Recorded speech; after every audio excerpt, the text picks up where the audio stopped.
Hello and welcome to English Lessons with Lakshmi. For today's session, I have chosen the poem Home Burial by Robert Frost.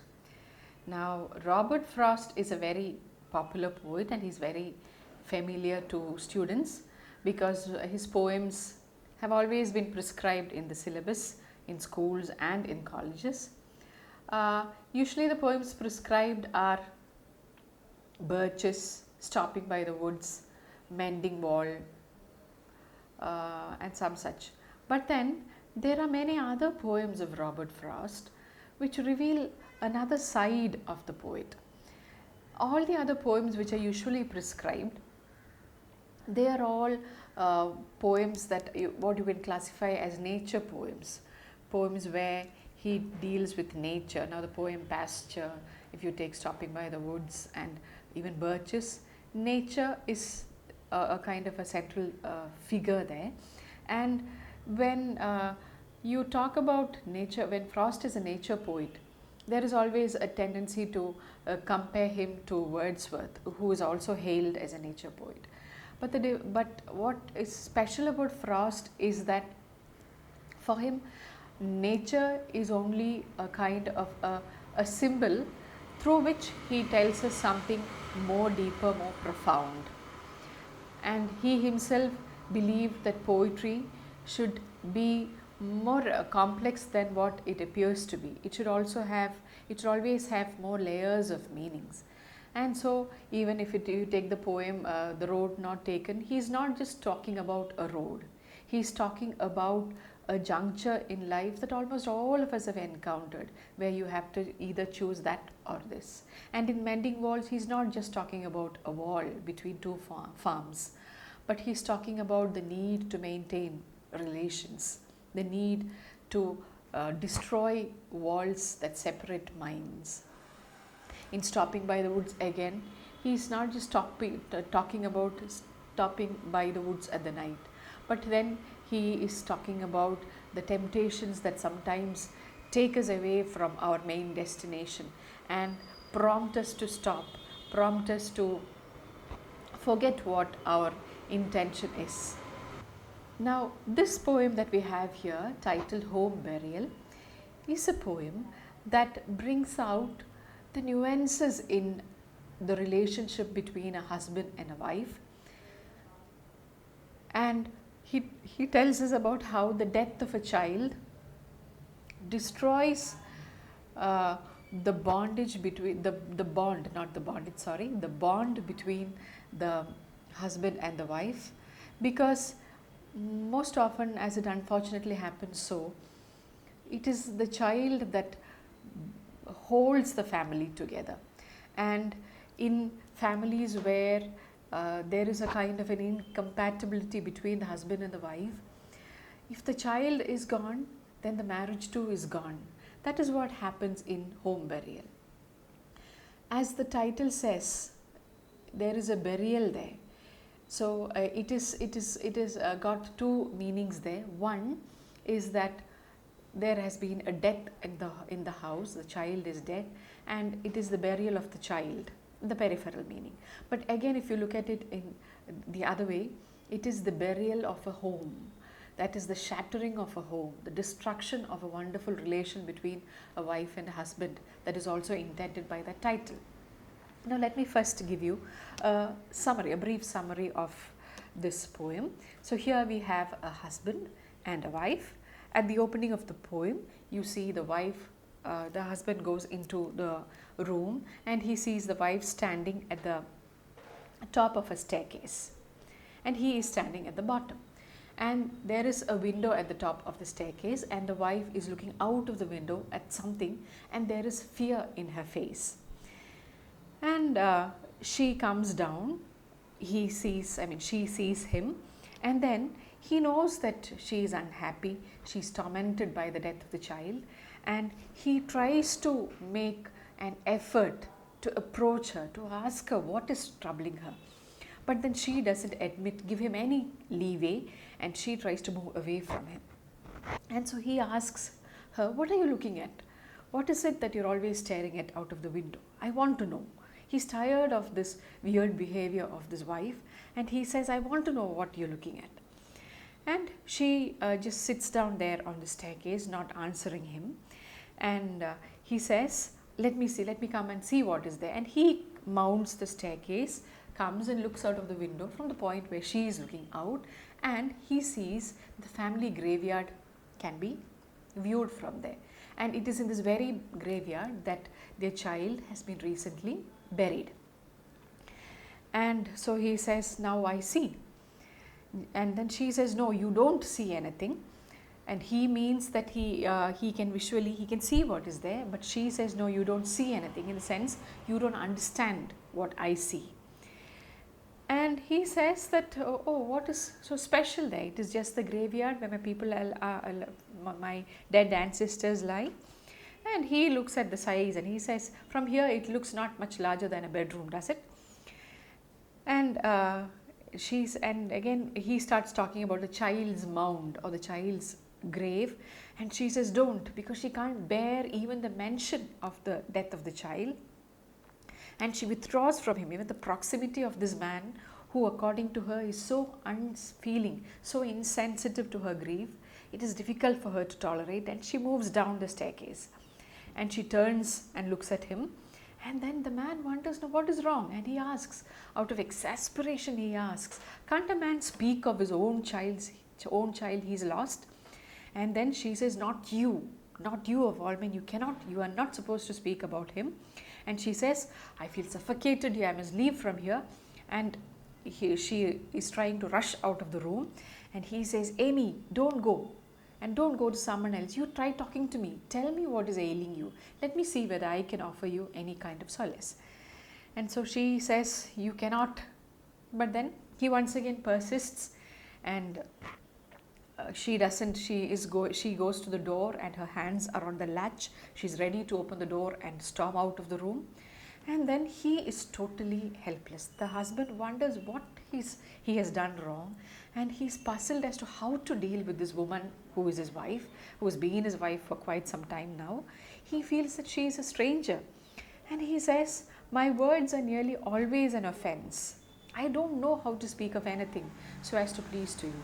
Now when you read the poem, I guess most married people can easily identify with the sentiments of this husband and this wife, because sometimes this very person who you live with seems to be a stranger.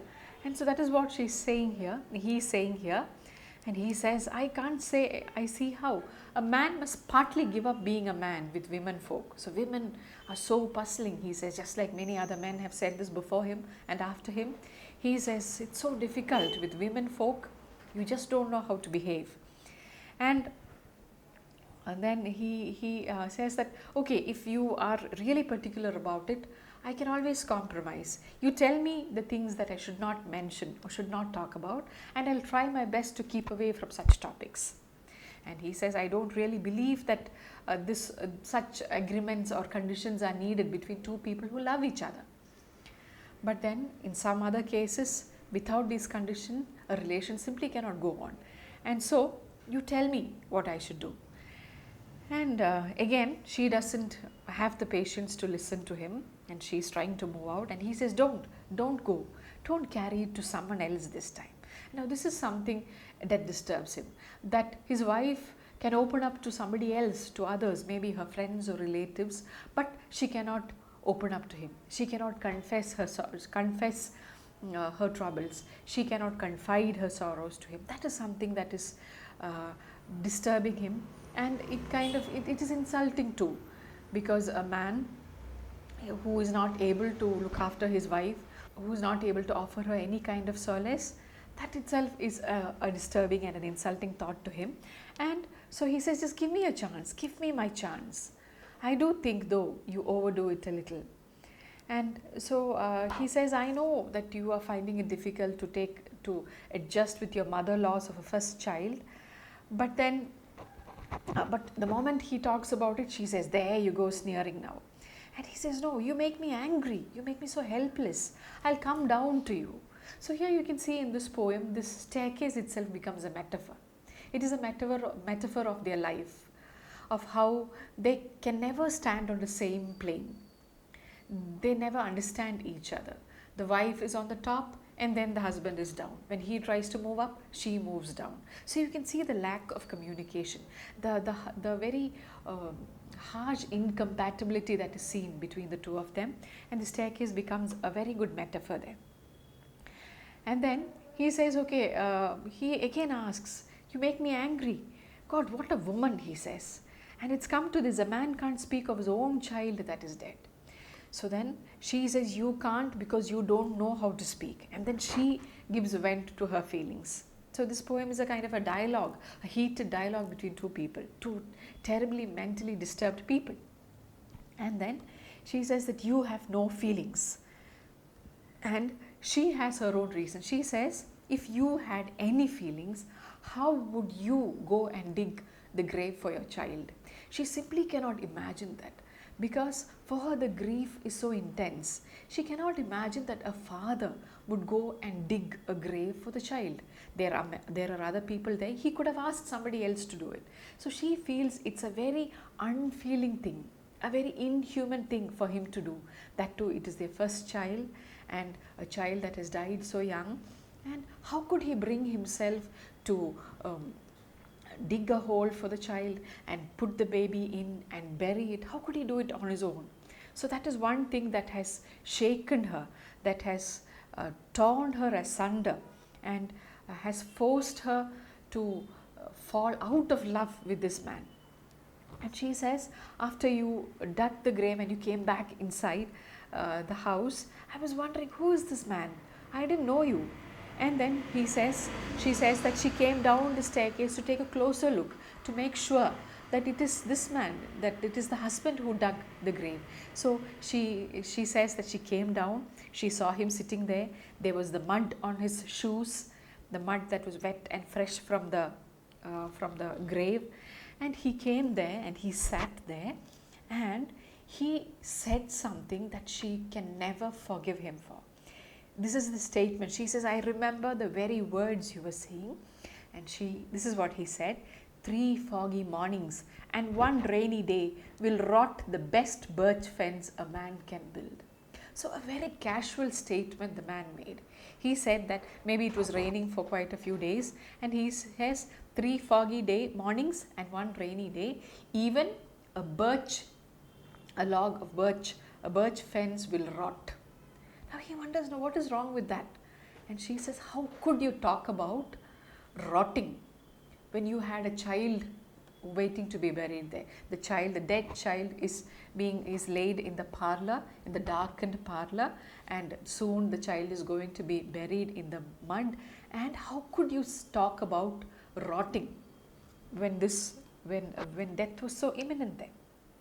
It was so close. There was a dead child there. And so she says, you couldn't care. And she says, even the nearest friends, you can go up to the grave, but you can't go beyond that. And one is alone to come to terms with the death of a dear person. And somehow she feels that this man doesn't feel the same kind of love that she feels for the child. And she feels that she simply cannot love this man who could bury his own child, and who could even talk about rotting when the child was just dead. And so after all this is said, he still doesn't understand what is wrong, and he says, okay, I cannot stay here. She's ready to go off, and he says, there, you've said it all and you feel better. You won't go now. You're crying. Close the door. The heart's gone out of it. So he says, now everything is settled. You have brought out what was hurting you. You've told me what the problem is. So once you speak it out, the problem is going to be solved. You would feel much better now. So don't go out, and don't go out to other people, and so just wait here. Don't go anymore. And he can hear somebody coming down the road, and she's all ready to open the door. And again, she doesn't understand, and she says, you think the talk is all? I must go somewhere out of this house. How can I make you? So she is kind of enraged at his attitude.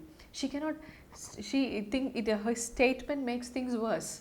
She cannot understand why he does not understand her feelings. And it is difficult for her to even fathom how a person can so easily get over the death of a loving child. And so she opens the door and she runs off. And he comes down the staircase saying that, where do you mean to go? First tell me that. I'll follow and bring you back by force, I will. But she doesn't stop to listen, she walks out. So this is the end of the poem. Now, it's a simple incident there, the death of the child and an estranged husband and a wife, but how poignantly Frost has brought this out. And it again shows what a keen observer he was of life, and of how well he understood the workings of the minds of men and women. For men, for this man, again in this poem, maybe the act of digging the grave was his way of showing his love for his child, because he didn't want anybody else to dig the grave. He wanted to do with his own hands the grave for his child. That was the last thing he could do for the child. Maybe that is what he was thinking of. And that is how a man looks at it, because he is a farmer, he works with the elements, so death is something he can come to terms with more easily. But for a mother, for a woman, it's not easy. She reacts more emotionally, more sentimentally, and she will definitely take more time to come to terms with this. And so in this poem, Frost is so so poignant in his expression of the feelings of this husband and his wife. And as I told you in the beginning, this title, home burial, not only signifies the burial of the child in the house, but it also signifies the burial, the death of a marriage. So there are two tragedies occurring in the poem: one, the death of a child, and two, the death of a marriage. So I guess this side of Frost is something that many of us don't know, because we have always seen him as a nature poet, but he is so good at talking about human beings, their feelings, their emotions, their characters. There are many poems of Frost which I think you would love to read, and there is one special poem which is my personal favorite, which I would recommend that you read, the poem called The Death of a Hired Man, which always upsets me, always disturbs me. So for those who like to read poems of this kind, please read the poem Death of a Hired Man. So I guess this summary would take you to a deeper understanding of the poem and would enable you to read more about this work.